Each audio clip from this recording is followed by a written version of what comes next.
Welcome to the channel. This is the end of week 2. This week wasn't about courage. It was about clarity. It was about understanding the cost of inaction. I didn't change my life this week. I didn't make any big moves or fix every problem in my life. I watched how fear repeats itself and continuously tries to enter our lives, completely unnoticed. How it sounds like logic and continuously changes the reasoning while keeping the outcome the same. How it avoids the unknown more than the pain itself of taking action. But the biggest shift or pattern that I realized was in order for me to make progress, I need to stop believing the thoughts that want to keep things the same. It might not sound very dramatic or heroic, but I think just having the realization to have that extra space, that extra second between me and the old patterns, I think at times can make a real difference when it comes to taking action. Last week was about noticing different patterns of fear. This week, I want to spend time on noticing what those patterns and decisions actually cost me. Speaking of cost, let's talk about the hidden tax that fear has that nobody talks about. Sort of like a subscription fee. And I'm not talking about something that'll actually catch your attention or cause panic, but a very small and subtle fee. Something that shows up more like maybe, not yet, let me think a little bit more about it. And every time you delay, you're paying something. You're paying in energy, you're paying in your time, and most importantly, you're paying with your self-trust. The crazy part is that it feels responsible at the time. It makes you feel mature. It makes you feel as if you're being responsible and careful. But over the years, this carefulness forces you into a small life. You don't realize it's shrinking all at once, but at some point later on, you do. By that time, your standards are lower, your dreams are farther away, and your courage feels a bit rusty. Fear rarely cleans you out.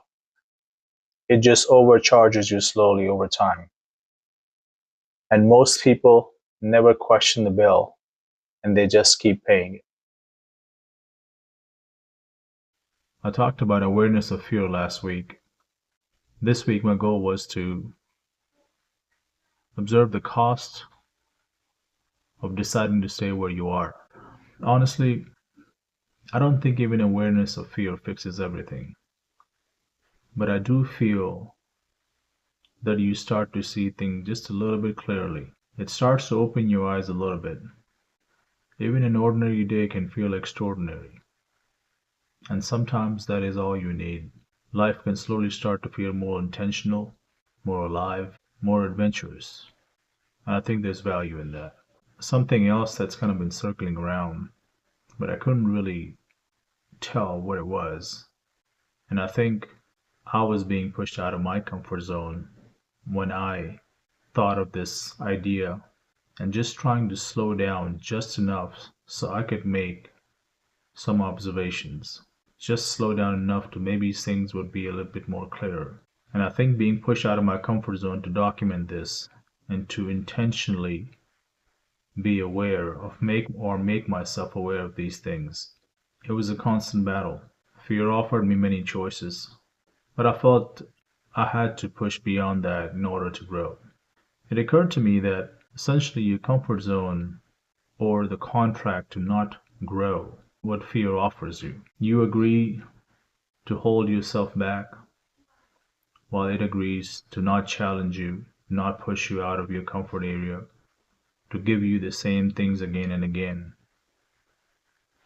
so you feel comfortable and safe. The contract sounds great on the surface.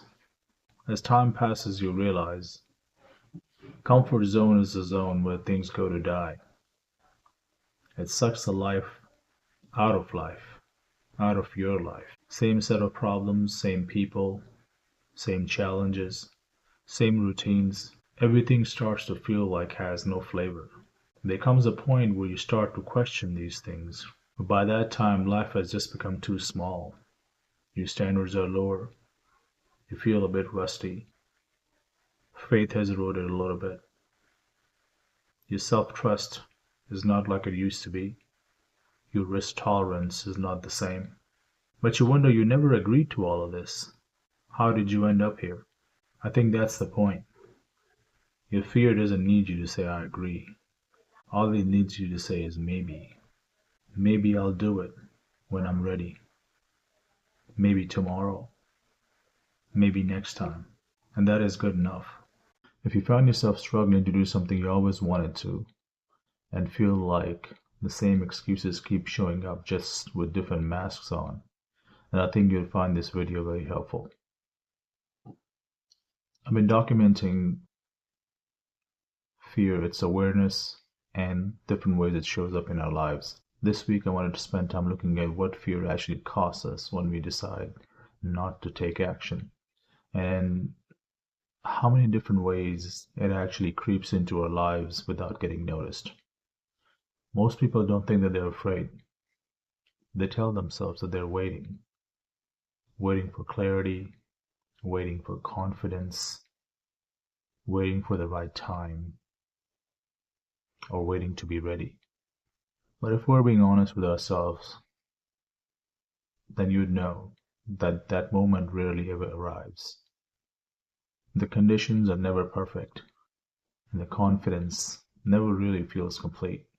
I think what's happening is simple. We're waiting for the courage to show up before we take action. But courage doesn't work like that. In order for it to appear, you have to take action first, because courage comes from action. And I understand, and I can understand why the delay feels smart, responsible, sometimes even strategic, until you look back one day and you realize not days or weeks or months have passed, but years, and you're still waiting for the right time. If you've been avoiding change because it's hard and never felt like you could use some help, then I think you'd clicked on the right video. For the last few weeks, I've been documenting fear and its awareness and how it creeps into our lives majority of the time it's completely unnoticed. I used to think that I was afraid of discomfort, but when I took a closer look, I realized our lives are surrounded by discomfort. Not only do we tolerate them, but we are immersed in them non-stop without even realizing it. Stress, overthinking, staying in toxic relationships. None of these are comfortable situations, yet we deal with them every single day. So I ask myself this question: if we're so used to dealing with discomfort on a daily basis, then why do we hold ourselves back from things that we know could benefit us? I don't think it's the discomfort that holds us back. I think it's the unknown. I think we're so used to the idea of having control over things in our lives, predicting, planning, that being in a situation where we don't know what's about to happen is not something that we're comfortable with. I think we've trained ourselves to the point where we would rather choose a known struggle than an unknown possibility. Awareness. Once you see the pattern, you can't unsee it. What do I mean by that? Well, let's find out. For the last several weeks, I've been documenting fear, its awareness, the survival mindset, and how it creeps into the majority of our lives completely unnoticed. I've documented my observations. It hasn't suddenly made me brave, fixed all my problems, given me confidence that I didn't have before. But one thing that has happened while I'm consciously trying to pay attention to these things is I'm starting to see patterns of behavior that have turned into habits that I do unconsciously or subconsciously without even realizing what I'm doing. I've noticed that something strange happens when you start to see these patterns. Throughout your day, certain times, certain things will catch your attention, and you will see yourself doing things without really thinking about them. You will start to pay attention to this voice that holds you back. It's not that when you notice it, it's going to disappear, but over time, you start to get familiar with it, or it starts to become less authoritative.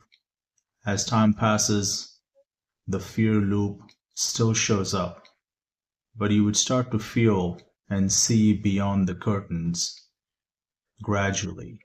It feels less convincing, and you would start to slowly build up more self trust in your ability to notice these things and also take action. And I'm not suggesting that it would make you strong in a way where you would completely resist all temptation. But one thing it has done for me is I think you start shifting from being reactive to being active, where in certain situations you would start to see your automatic response to things, and you will nudge yourself to remind yourself that you're reacting at this moment instead of thinking, taking a pause, and taking an action. So I think what I've come to see over these several weeks of observation is awareness hasn't necessarily made me fearless, but it's definitely gradually getting me to a point where I start to notice my own habits and I get these small pauses in between, which kind of give me some small window of self-awareness and creates this space for me to breathe and take a pause and act instead of react to situations. And it's not perfect all the time, and I don't get it right all the time either, but I definitely feel that this is the beginning of something different and something new. In week 3, I want to look at what this has to do with our identity and who we think we are. Thank you for listening.